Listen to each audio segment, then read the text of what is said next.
Patrick. My dear friends, a very warm welcome. It's great to have you with me to reflect on the Gospel for the 32nd Sunday in Ordinary Time. The reading is taken from Luke chapter 21 verses 15 to 19, and the theme is "Not a hair on your head will be lost."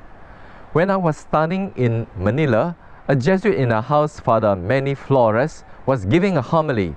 He said, "God will provide everything." A Jesuit in training put up his hand and asked, "How does God provide? What if I am toothless?" Father Flores said, "You don't have to worry. If you are toothless, God will give you a pair of dentures." The Jesuit persisted, asking another question.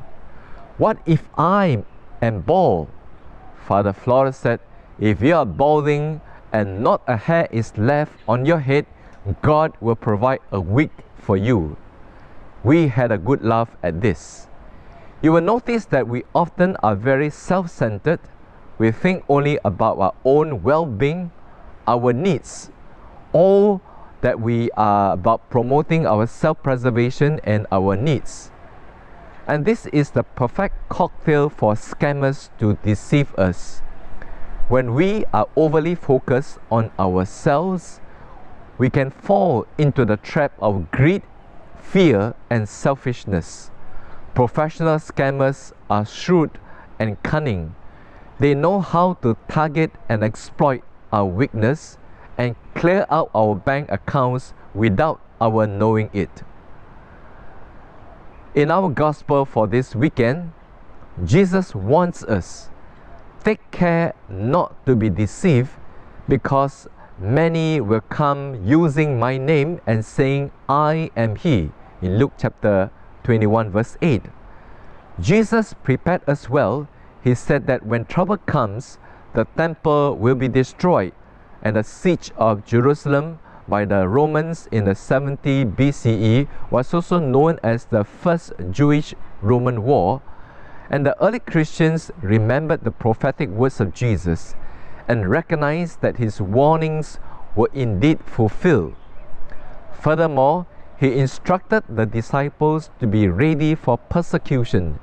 They are to remain strong, whether in the face of trials and opposition or from natural disasters like earthquakes, plagues, or famine, or even fearful signs and signs from heaven. He wants us to be strong, for your endurance will win you your lives. Sometimes we wonder why we should, as Christians, be given so many trials and suffering in life. One thing is clear: we are certainly not exempt from the attacks of evil in the world. The difference is that when attacked and insulted, we must bring out the best in ourselves, to bless those who curse us, to pray for those who betray us, and to love those who hate us. This is a tall order by any measure, but low enough for those who are humble before God. We can swallow it when we have love in our hearts and faith in our hands. With God standing with us, we need not fear losing a single hair on our head. The saints have shown us that they are not afraid even to lose their heads and lives in times of persecution.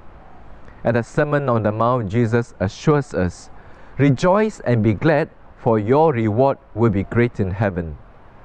And so with that, my dear friends, I have two questions for reflection. The first is, what fears do I need to overcome in my life? And the second question is, how can I be more alert and aware so as to prevent myself from being deceived and scammed? And so with that, I invite you to pray together with Mother Mary for protection as we say together, "O Mary, you shine continuously on our journey as a sign of salvation and hope. We entrust ourselves to you, health of the sick. At the foot of the cross, you participated in Jesus' pain with steadfast faith. You, salvation of the Roman people and of the whole world, know what we need. We are certain that you will provide, so that as you did at Cana of Galilee, joy and feasting might return after this moment of trial. Help us, Mother of Divine Love, to conform ourselves to the Father's will and to do what Jesus tells us. He who took our sufferings upon himself and bore our sorrows to bring us through the cross to the joy of the resurrection. We seek refuge under your protection, O Holy Mother of God.